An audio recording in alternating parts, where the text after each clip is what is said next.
देखो बेटा, जो 11th क्लास का फर्स्ट चैप्टर है बेटा, वो है यूनिट डायमेंशन और एरर्स।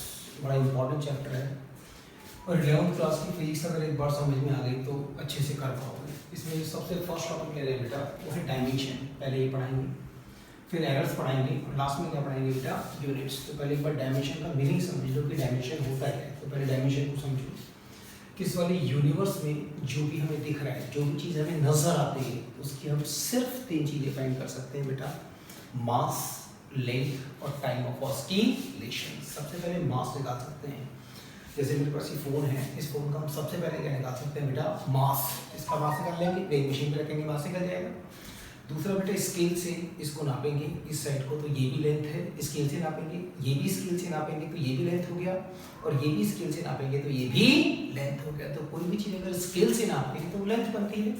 इसको भी स्केल से ही मेजर करेंगे तो ये भी लेंथ होगा, ये भी स्केल से मेजर करेगा ये भी लेंथ होगा, और ये भी स्केल से मेजर करेगा तो ये भी लेंथ होगा। तो इसका मास निकल जाएगा, उसका लेंथ निकल जाएगा।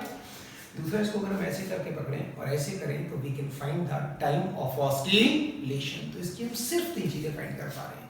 आपके सामने एक व्हाइट बोर्ड है, इस वाले व्हाइट बोर्ड का हम क्या क्या निकाल सकते हैं बेटा, इसका मास फाइंड कर सकते हैं। दूसरा, इसकी ये ब्रेथ स्केल से नापेंगे, स्केल से नापेंगे तो लेंथ ही बनेगा, और ये भी स्केल से नापेंगे तो ये भी लेंथ ही बनेगा, और उसका डेप्थ नापेंगे तो वो भी स्केल से नापेंगे तो वो भी लेंथ ही बनेगा। तीसरी चीज बेटा, मेरे पास एक मार्कर है, इस वाले मार्कर का अगर मैं कुछ भी फाइंड करना चाहूँ तो क्या निकाल सकता हूँ, सिंपली मास फाइंड कर पाऊंगा इसका।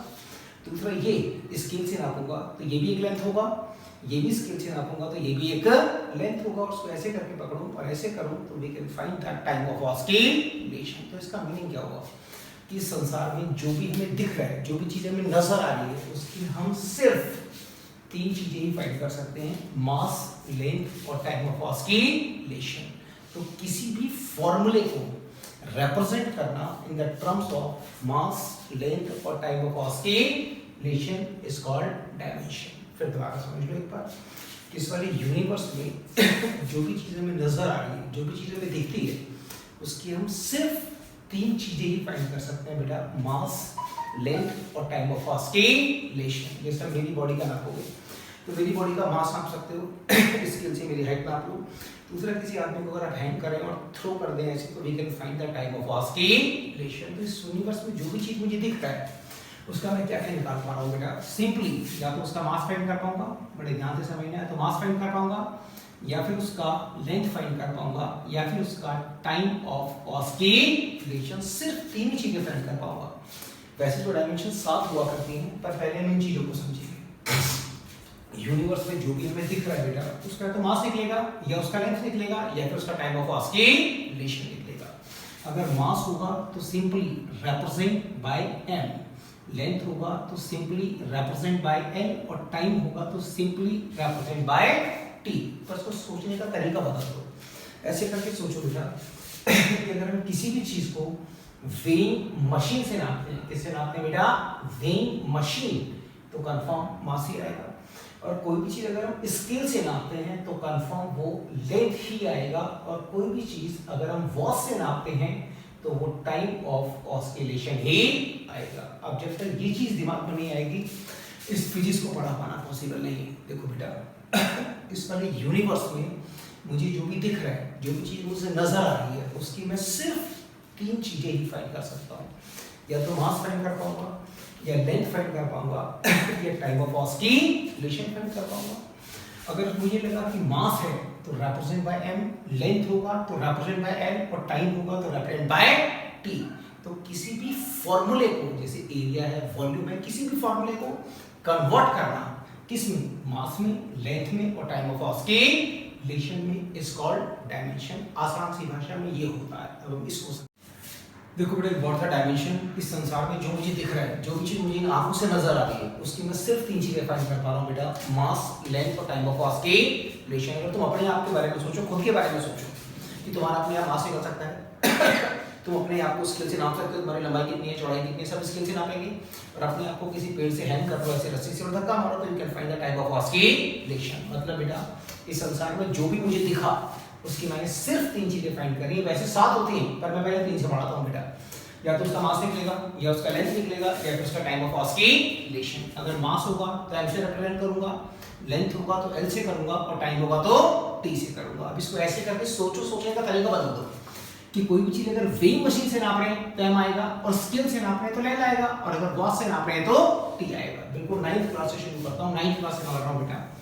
अगर मैं बोलूँ right the dimension of area, किसका डायमेंशन निकालना है, बोले एरिया का डायमेंशन। तो एरिया का 9th क्लास का फॉर्मूला लेंथ इनटू ब्रेड्थ। पहले 9th का पढ़ो फिर 11th का पढ़ो, अपने आप आता जाएगा। एरिया का फॉर्मूला लेंथ इनटू ब्रेड्थ, और मुझे एरिया का डायमेंशन निकालना है। क्या निकालना है बेटा, डायमेंशन। तो अपने आप सोचो लेंथ को हम किससे नाप सकते हैं, अपने आप सोचो प्रैक्टिकली। लेंथ को स्केल से नापेंगे, और स्केल से नापेंगे तो एल ही आएगा, तो कंफर्म दैट्स द एल। दूसरा बेटा ब्रेड्थ किससे नापेंगे, स्केल, और स्केल से नापेंगे तो फिर से एल ही आएगा, तो एरिया का dimension is L square. Simple सी भाषा में समझाया कि एरिया का डायमेंशन क्या निकला, एल स्क्वायर। पर मैं बोलता कि नहीं बेटा इसको प्रॉपर मेंशन करें तो इसके अंदर में तीनों रिप्रेजेंट करने पड़ते हैं बेटा, मास भी, लेंथ भी और टाइम भी। तो हम इसे लिखेंगे कैसे, we will write it m का पावर 0, m का पावर 0, l का पावर 2 और t का पावर 0। इसका मीनिंग क्या हुआ बेटा कि एरिया के अंदर मास नाम की कोई चीज नहीं होती, टाइम नाम की कोई चीज नहीं होती, और लेंथ कितनी बार होता है बेटा, 2 बार। ये इसका मीनिंग है। अब आपसे बोलता है कि एरिया का डायमेंशन सुनाओ, तो सुनाने में क्या बोलेगा, एल स्क्वायर। मैं बोलता नहीं मुझे लिख के दिखाओ, तो आप बोलेंगे सर m का पावर 0, l का पावर 2 और t का पावर 0। तो पढ़ने वाला समझ जाएगा कि एरिया के अंदर मास नाम की कोई चीज नहीं है, टाइम नाम की कोई चीज नहीं है, लेंथ कितनी बार है, 2 बार। सिमिलरली अगर मैं बोलूं कि write the dimension of volume, किसकी डायमेंशन बेटा, वॉल्यूम, तो पहले 9th क्लास का फॉर्मूला याद करो। 9th का formula length into breadth into height, कैसा फॉर्मूला फॉर वॉल्यूम। अब हमें इसका डायमेंशन निकालना है, तो अपने आप सोचो कि लेंथ को किससे नापेंगे, स्केल, और स्केल से नापेंगे तो एल ही आएगा। ब्रेड्थ किससे नापेंगे, स्केल, तो फिर से एल ही आएगा, और हाइट फिर स्केल से नापेंगे तो फिर से एल ही आएगा। तो वॉल्यूम का डायमेंशन इज एल क्यूब। क्या डायमेंशन निकला, एल क्यूब। मैं बोलता हूं इसको लिख के दिखाओ, तो अब क्या लिखेंगे सर, m का पावर 0, l का पावर 3 और t का पावर 0। और इसका मीनिंग क्या हुआ कि सर वॉल्यूम के अंदर मास नाम की कोई चीज नहीं है, टाइम नाम की कोई चीज नहीं है, लेंथ कितनी बार है, 3 बार। अगर मैं आपसे बोलता बेटा कि write the dimension of velocity, तो पहले 9th क्लास का फॉर्मूला सोचो कि 9th क्लास का फॉर्मूला क्या था। तो 9th क्लास का वेलोसिटी का फॉर्मूला होता है बेटा डिस्प्लेसमेंट। क्या लिखा बोले, डिस्प्लेसमेंट अपॉन में time. That's the formula for 9th class, रटना नहीं, पहले समझना।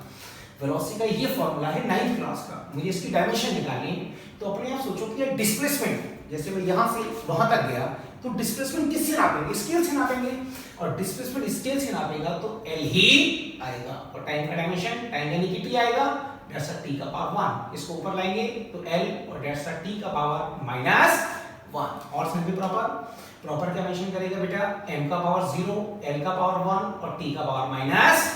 अब इसे ऐसे करके समझ लें कि मैंने आपसे बोला कि डायमेंशन, एरिया का डायमेंशन, तो एल स्क्वायर रटो नहीं, कैसे निकला ये समझो। एरिया का formula L into B, length into breadth, ये भी स्केल से नापूंगा, ये भी स्केल से नापूंगा, ये भी एल, ये भी एल, तो dimension is L square. Volume, length into breadth into height, तो ये भी एल, ये भी एल और ये भी एल, तो डायमेंशन इज एल क्यूब। मैं बोलता वेलोसिटी, तो वेलोसिटी का फॉर्मूला 9th क्लास का डिस्प्लेसमेंट अपॉन टाइम। डिस्प्लेसमेंट किससे नापेगा, स्केल, और स्केल से नापेगा तो एल ही आएगा, और टाइम का टी आएगा, इसको ऊपर लेके गया तो एल टी -1। तो हमें 3 डायमेंशन याद हो गई कि सर एरिया का डायमेंशन एल स्क्वायर, वॉल्यूम का डायमेंशन एल क्यूब, और वेलोसिटी का डायमेंशन इज एल टी -1। अगर पिछला आ गया तो अगला वाला अपने आप आएगा। द नेक्स्ट पार्ट इज, मैं बोलता है कि write the dimension of acceleration. किसका डायमेंशन लिखना है, एक्सेलरेशन। एक्सेलरेशन का 9th क्लास का फॉर्मूला बोले, 9th क्लास का formula is the velocity upon में टाइम। डेफिनेशन आप सबको आती होगी, the rate of change of velocity. तो सिंपल फॉर्मूला क्या बनेगा सर, वेलोसिटी अपॉन टाइम। अब मुझे इसकी डायमेंशन निकालनी है, तो डायमेंशन को सोचो, ऊपर आएगी वेलोसिटी की डायमेंशन जो मुझे पहले से आती है कि वेलोसिटी की डायमेंशन इज lt -1। अभी आप निकाल चुके हैं वेलोसिटी का डायमेंशन lt -1, और टाइम का डायमेंशन कितना है बेटा, t। टाइम तो t वॉट से नापेगा, तो इसे प्रॉपर सॉल्व करेगा तो lt -1 ये ऐसा मान, इसको ऊपर लाएगा तो t का पावर कितना आएगा, -1। तो डायमेंशन इज द lt -2। तो we can say that's the m का पावर 0, l का पावर 1 और t का पावर -2। ये कैसे निकल रहा है आपको आ रहा होगा, दोबारा समझो, तो ये नहीं आएगा, आगे नहीं चलना। अब मैं बोलूं डायमेंशन, तो अब क्या समझे कि इस वाले यूनिवर्स में जो भी मुझे दिख रहा है, जो मुझे नजर आ रहा है, उसका मैं क्या क्या निकाल सकता हूँ? सिंपली मास, लेंथ और टाइम ऑफ मास की रिलेशन। तो किसी भी फॉर्मूले को रिप्रेजेंट करना किसमें? मास में, लेंथ में और टाइम ऑफ मास की रिलेशन में, यही डायमेंशन होता है। जैसे मैंने बोला एरिया, तो लेंथ का फॉर्मूला सुनाओ, length into breadth. Length scale से ये भी है, ब्रेड्थ स्केल से तो ये भी, length dimension is L square. Volume का डायमेंशन L क्यूब, वेलोसिटी का डायमेंशन याद रखने का तरीका Lt - 1, एक्सेलरेशन का डायमेंशन इज Lt - 2। कैसे निकला आपको आ गया? बस सिर्फ एक डायमेंशन और समझनी है, इसके बाद हम सबको शॉर्टकट की फॉर्म में ले लेंगे। एक वर्ड है बेटा फोर्स, 9th क्लास का फॉर्मूला। अगर मैं बोलता कि फोर्स का डायमेंशन निकालो, किसका डायमेंशन निकालना है? फोर्स का। तो फोर्स का 9th क्लास का formula mass into acceleration. Formula याद होना चाहिए बेटा, mass into acceleration. That's a formula in 9th class. कि सर फोर्स की डायमेंशन निकालनी है तो पहले फोर्स का फॉर्मूला सोचो। फोर्स का फॉर्मूला क्या निकला? Mass into acceleration. आपको सोचो मास यानी कि m ही आएगा, और एक्सेलरेशन का डायमेंशन रन कर चुका है बेटा, दैट्स द Lt - 2। तो डायमेंशन क्या निकला बेटा? mLt - 2। That's the dimension of force. Dimension of क्या बेटा? फोर्स। अब आप कितने भी डायमेंशन पढ़ लो, मैं आपको 500 डायमेंशन 400 डायमेंशन याद कराऊंगा, लेकिन 5 के अलावा छठी डायमेंशन नहीं बोलूंगा। देखो बेटा, एरिया का डायमेंशन क्या निकला? L square. वॉल्यूम का डायमेंशन L क्यूब, वेलोसिटी का डायमेंशन Lt - 1, एक्सेलरेशन Lt - 2 और फोर्स इज द mLt - 2। ये 5 डायमेंशन आपको याद। देखो बेटा, जो अपने आप तक पढ़ा बेटा, हमने पढ़ा एरिया का डायमेंशन। एरिया का डायमेंशन क्या निकला? L square. मैंने वर्ड बोला वॉल्यूम, वॉल्यूम का डायमेंशन क्या निकला बेटा? L cube. अगला वर्ड क्या था बेटा? वेलोसिटी, और वेलोसिटी का डायमेंशन क्या निकला? Lt - 1। अगला word acceleration, dimension is Lt - 2 and the next word is the force and the dimension is the mLt - 2। ये 5 डायमेंशन है।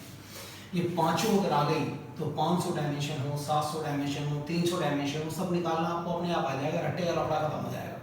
मेरा वर्ड क्या बेटा? एरिया। पहले 5 मिनट इन पांचों को रट्टा मारो। मैंने बोला एरिया, एरिया का 9th क्लास का formula length into breadth. Length scale से वो भी L, ब्रेड्थ स्केल से वो भी L, तो डायमेंशन क्या निकला? L square.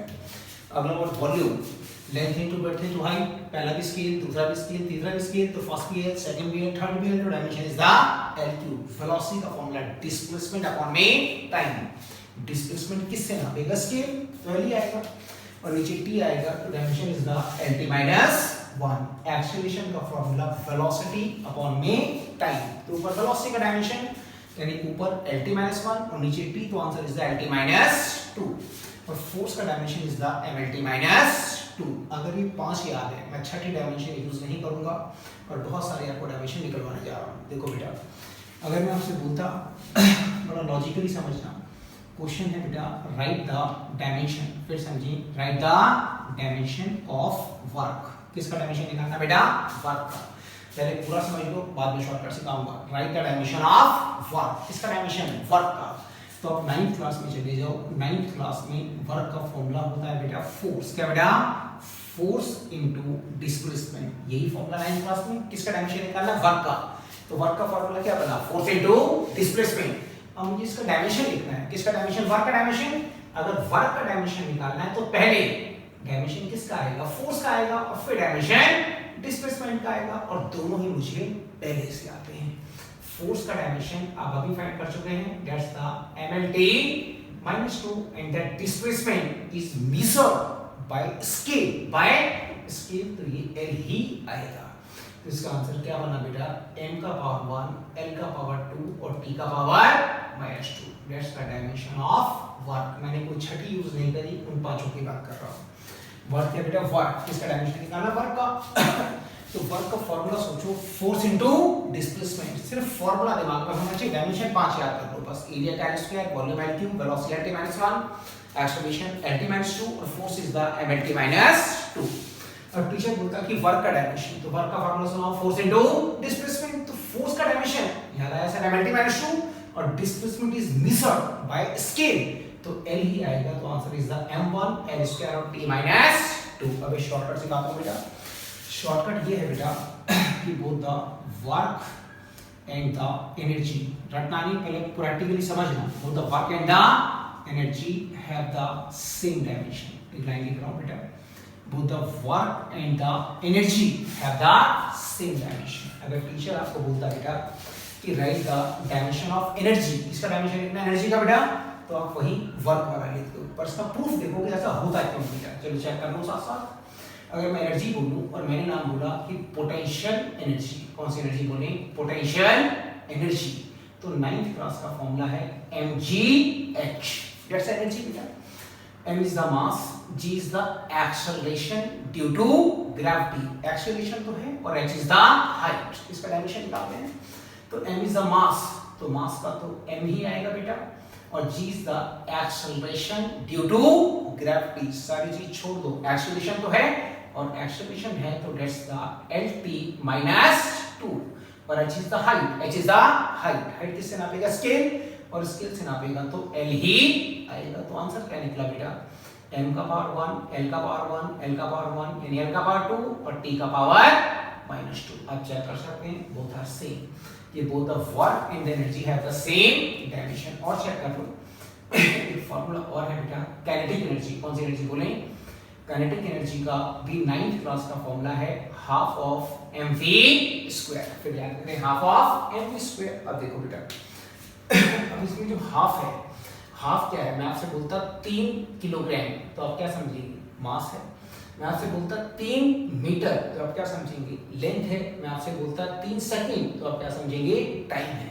पर मैं आपको बोलता कि सिंपली 3 तो आप बोलेंगे सर ना तो मास है, ना लेंथ है और ना ही टाइम है। तो 3 क्या है, एक नंबर है। 3 क्या बेटा, एक नंबर। फिर समझिए 3 के बाद किलोग्राम तो मास बन गया, 3 के बाद मीटर तो लेंथ बन गया, और सेकंड तो टाइम बन गया। पर सिंपली 3 लिखा हुआ तो सिंपली 3 क्या है, एक नंबर है, और नंबर है नो डायमेंशन। ऐसे याद कर लो, 3 क्या बेटा, एक नंबर है। 3 क्या बेटा, नंबर। तो शॉर्टकट याद कर लो कि नंबर हैव नो डायमेंशन। क्या सीखिएगा, नंबर हैव नो डायमेंशन। ऐसे ही बेटा यहाँ पे जो हाफ है, हाफ क्या है, एक नंबर है, and the number have no dimension, number have no dimension. m क्या है बेटा, मास, तो मास होगा तो ऑब्वियस है कि m ही आएगा, और v इज द वेलोसिटी, और वेलोसिटी का डायमेंशन इज lt minus 1 का होल स्क्वायर। प्रॉपर सॉल्व करेगा तो m का पावर 1, इसका भी स्क्वायर और इसका भी स्क्वायर, तो l स्क्वायर, और दैट्स द t minus 2। फिर चेक कर लो, again these two are same, आप कोई भी निकालते जाओ। तो अब तक हम लोग क्या सीखे बेटा, कि डायमेंशन है क्या, कि इस यूनिवर्स में जो भी मुझे दिख रहा है, जो मुझे नजर आ रहा है, उसकी मैं सिर्फ 3 चीजें ही फाइंड कर पा रहा हूँ, मास, लेंथ और टाइम ऑफ मास की रिलेशन। तो किसी भी फॉर्मूले को प्रेजेंट करना, रिप्रेजेंट करना, लिखना किसमें, मास में, लेंथ में और टाइम ऑफ मास की रिलेशन में इज कॉल्ड डायमेंशन। 5 आपको याद करवा दी कि सर एरिया का dimension l square, volume l3, velocity lt -1, acceleration lt -2 और फोर्स इज द mlt -2। अब मेरे मुंह से वर्ड निकला, वर्क का डायमेंशन लिखें आप।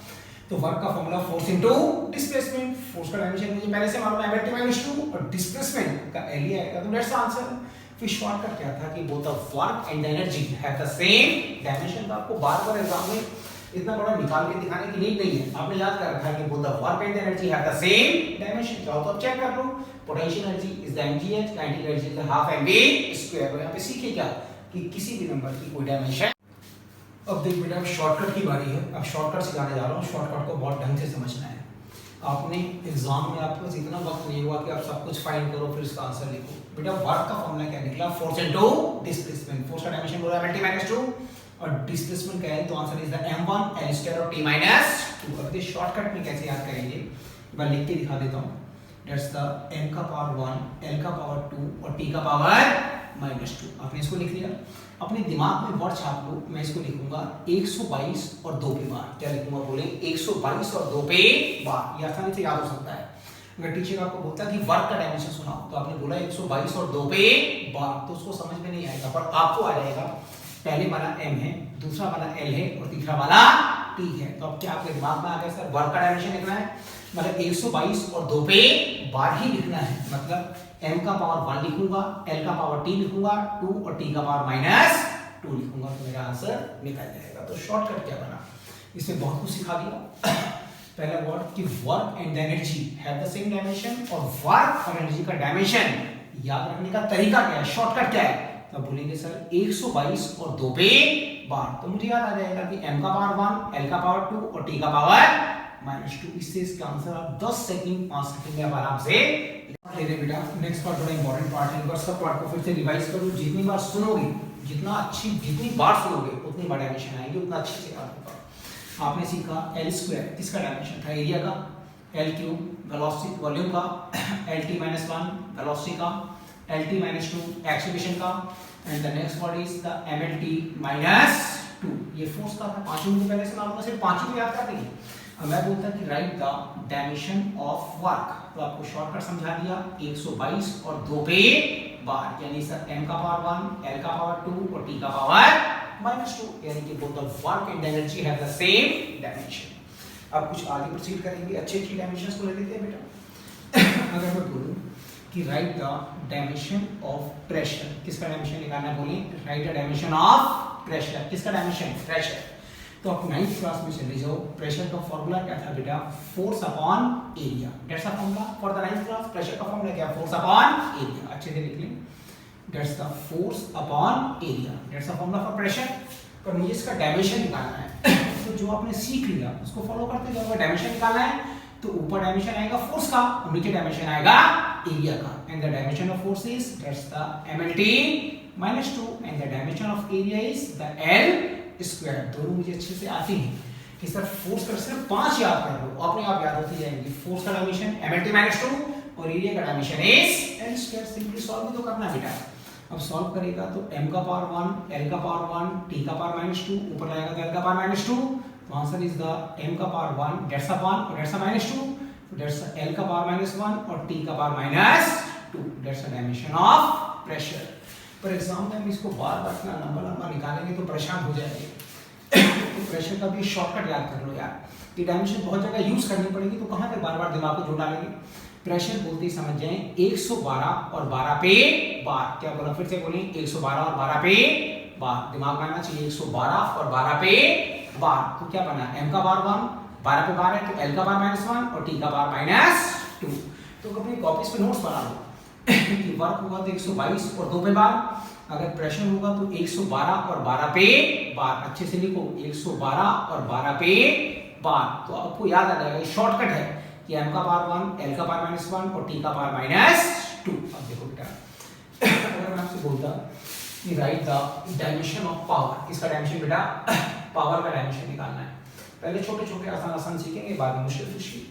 अगर हम पावर की बात करें तो पावर का 9th क्लास का फॉर्मूला वर्क अपॉन टाइम, यही फॉर्मूला होता है बेटा पावर का, वर्क अपॉन टाइम। पर मुझे पावर की डायमेंशन लिखनी है तो मुझे याद आया कि वर्क का डायमेंशन सर ने क्या सिखाया था, 122 और 2 पे बार, यही तो शॉर्टकट है, बहुत जल्दी निकल जाएगा आंसर, 122 और 2 पे बार। 122 यानी कि सर m का पावर 1 l का पावर 2 और t का पावर -2 हो गया एक सेकंड में, और टाइम का डायमेंशन दैट्स अ t, और से प्रॉपर सॉल्व करेंगे बेटा, दैट्स अ m का पावर 1 दैट्स l का पावर 2। अब बहुत आसानी से आप कर सकते हैं, दैट्स अ 1 ऊपर आएगा कितना आ जाएगा -1, तो that's the minus of 3। Calculation आप आराम से कर लेंगे, दैट्स अ m का पावर 1 l का पावर 2 और t का पावर -3। वर्क अपॉन टाइम बेटा, वर्क का डायमेंशन शॉर्टकट की फॉर्म में 122 और 2 पे बार में बहुत जल्दी आ जाएगा, निकालना तुम सीख चुके हैं, अपॉन में t, तो answer is the m1 that's l square that's t का पावर -3।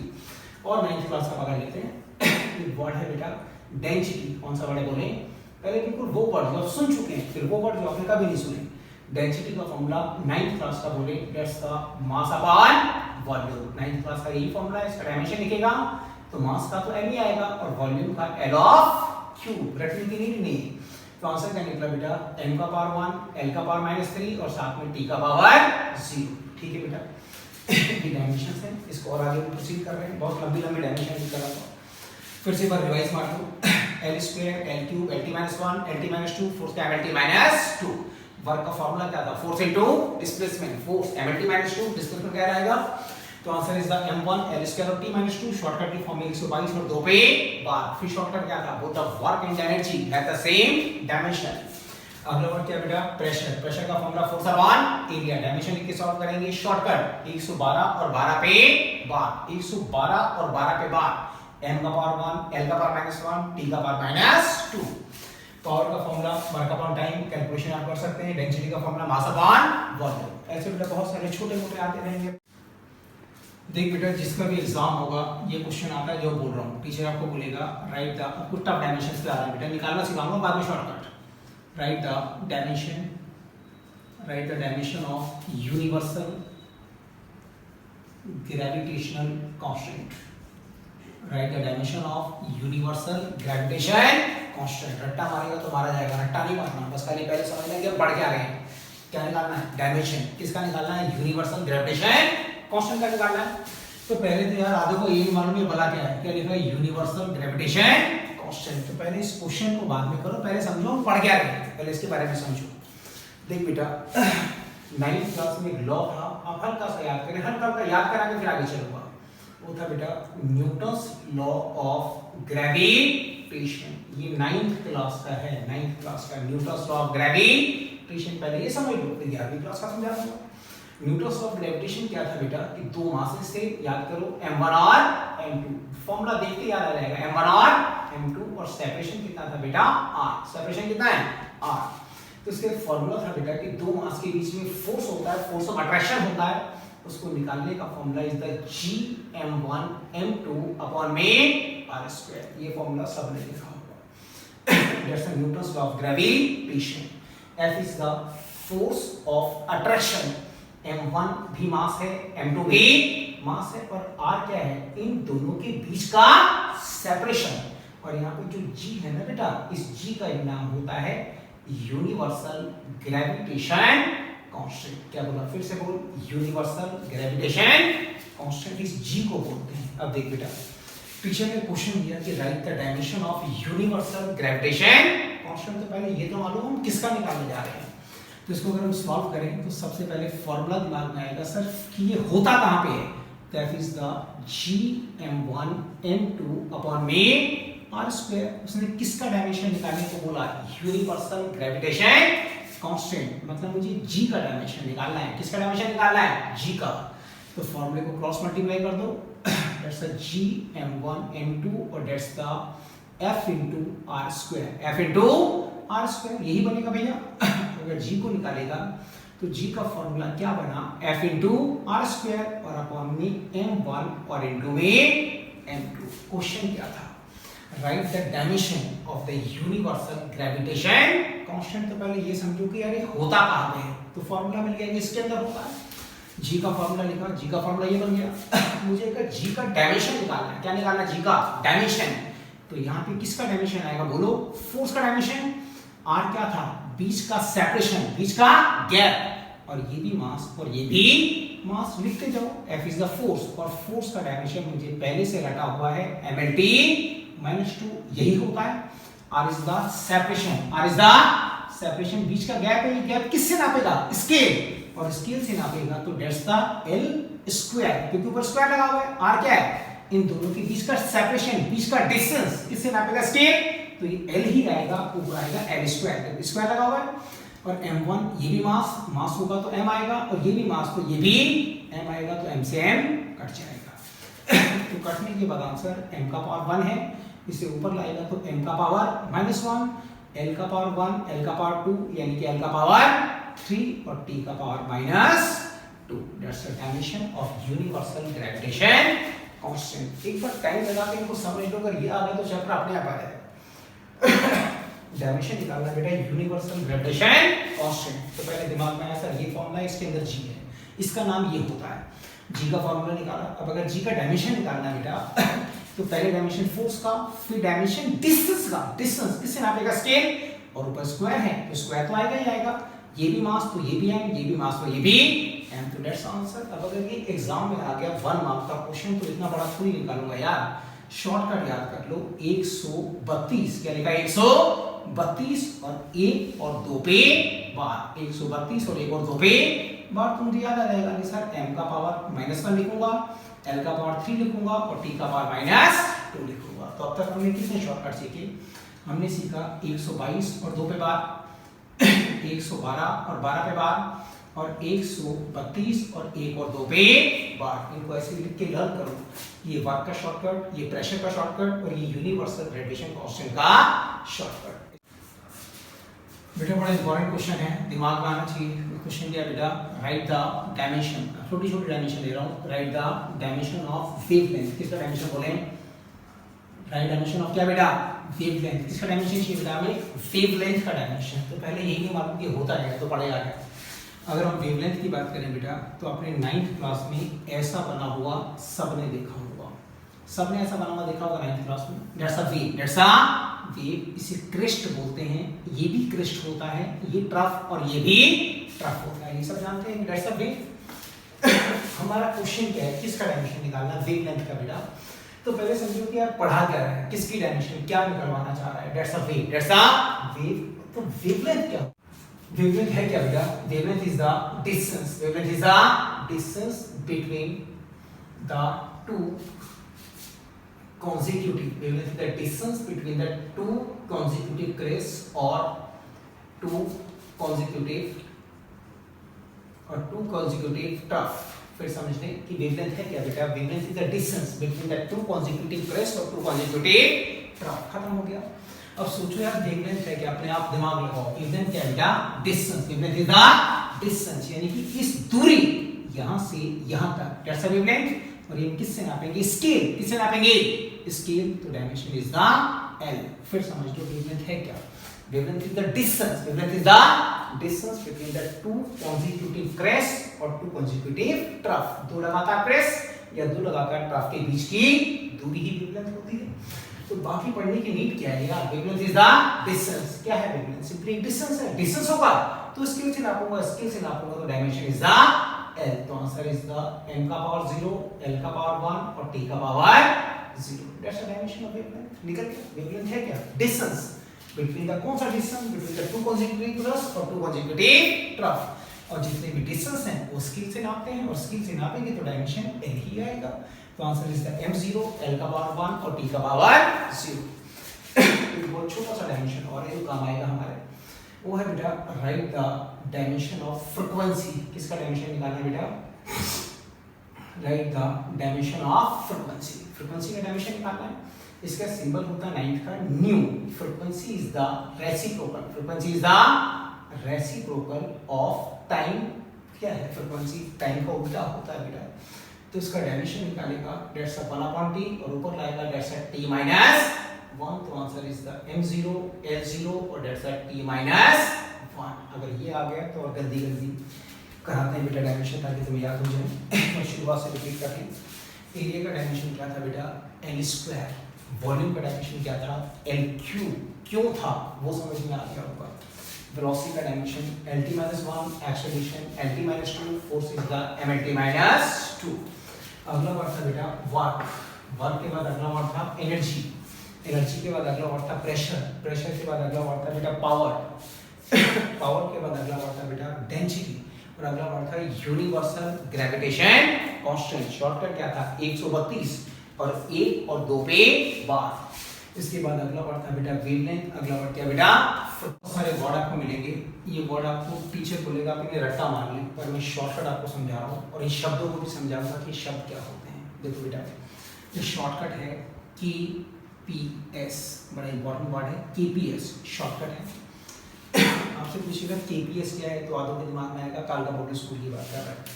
KPS का मतलब होता है बेटा P for pressure. P for pressure याद कर लें, P फॉर प्रेशर। एक साथ बहुत बहुत डायमेंशन याद कराऊंगा, दैट्स अ प्रेशर। S का मतलब होता है बेटा स्ट्रेस। क्या होता है बेटा, स्ट्रेस। और K का मतलब होता है बेटा मॉडुलस। क्या बेटा, मॉडुलस ऑफ इलास्टिसिटी। फिर समझिए मॉडुलस ऑफ क्या, इलास्टिसिटी। ये सारे वर्ड आपको समझाऊंगा अगले वीडियोस में कि क्या होते हैं, पर ये शॉर्टकट है आपके बहुत काम आ जाएंगे, बहुत सारे आंसर निकल जाते हैं। KPS क्या लिखा बेटा, KPS। इसका मतलब कालका पब्लिक स्कूल नहीं है, इसका मतलब P for pressure, S for stress और K is the symbol of the modulus of elasticity. ये क्या होता है ये भी समझाऊंगा। और इसकी अभी डायमेंशन याद करनी है तो ऐसे करके समझिए। प्रेशर का डायमेंशन का शॉर्टकट क्या सिखाया था, इसका शॉर्टकट था बेटा 112 और 12 पे बार। फिर से याद कर लो 112 और 12 पे बार। तो इसका शॉर्टकट था बेटा m का पावर 1, l का पावर -1 और t का पावर -2। एक ही डायमेंशन से बहुत सारी डायमेंशन निकल जाती है। हमें शॉर्टकट याद आ गया KPS, P for pressure, S for stress, समझाऊंगा क्या होता है ये भी। और T is the modulus of elasticity.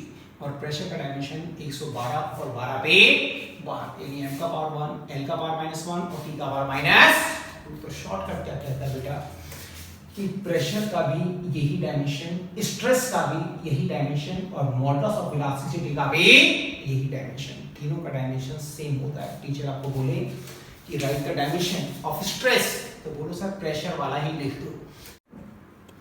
देख बेटा केपीएस का मतलब आ गया, मतलब हमारे 3 डायमेंशन याद होंगे, तीनों वर्ड समझाऊंगा क्या होते हैं। अभी शॉर्टकट की फॉर्म में है, आप इसे लर्न कर ले। बहुत सारे बच्चे बोलते हैं हमारा एग्जाम है परसों, तो आप इसे लर्न कर सकते हैं। स्ट्रेस का डायमेंशन बोलेगा तभी प्रेशर वाला ही आएगा, क्या होता है समझाऊंगा। मॉडुलस ऑफ इलास्टिसिटी भी प्रेशर वाला ही आएगा। एक शॉर्टकट बड़े काम को सिखा देता हूँ, बहुत सारे डायमेंशन कवर हो जाएंगे। वो शॉर्टकट ये है बेटा कि यहाँ बहुत सारा पानी है। फिर देखिए बेटा क्या लिखा, यहाँ बहुत सारा पानी है। फिर समझ लें यहाँ बहुत सारा पानी है, P वही रहेगा, प्रेशर। P क्या रहेगा बेटा, प्रेशर। P का मतलब वही प्रेशर, यानी कि 112 और 12 पे बार। प्रेशर का डायमेंशन M1 L-1 और T-, ये तो प्रेशर हो गया। अब देख बेटा यहाँ बहुत सारा पानी है का मतलब Y is the Young's modulus, कौन सा मॉडुलस बोले, Y is the Young's modulus of elasticity, Y is the Young's modulus of elasticity. और B क्या है बेटा, बल्क मॉडुलस, कौन सा बेटा, that's the bulk modulus of elasticity, bulk modulus of elasticity. और यहाँ पे S क्या है बेटा, S is the shear, S is the shear modulus, shear modulus of elasticity. अब इसका मीनिंग समझा रहा हूँ, एक लाइन में 7 डायमेंशन याद हो जाएंगे बेटा। ऐसे ही को याद कर सकते हैं। सारे वर्ड मुझे आपको समझाने हैं। पहला वर्ड था केपीएस, मतलब pressure, stress and the modulus of elasticity, तीनों का सेम 112 और 12 पे बार, यानी प्रेशर वाला लिख दो कोई भी आ जाए। अगला वर्ड यहाँ बहुत सारा पानी है, यही का मतलब Young's modulus of elasticity. B क्या है, बल्क मॉडुलस ऑफ इलास्टिसिटी। और S क्या है, शियर मॉडुलस ऑफ इलास्टिसिटी। तीनों का प्रेशर वाला ही होता है। इसका आएगा तब भी प्रेशर वाला लिखो, इसका आएगा तब भी प्रेशर वाला लिखो, और इसका आएगा तब भी प्रेशर वाला लिखो। तो अकेले प्रेशर से हमें 7 डायमेंशन याद हो गई। अब ये वर्ड क्या है बेटा, किस तरह पढ़ा क्या है, स्ट्रेस होता क्या है, ये मैं आपको परसों एक नेक्स्ट वीडियो बना के दूंगा। परसों वाली वीडियो में आपको सारे वर्ड समझाऊंगा। ठीक है बेटा, आज अब इतना करें।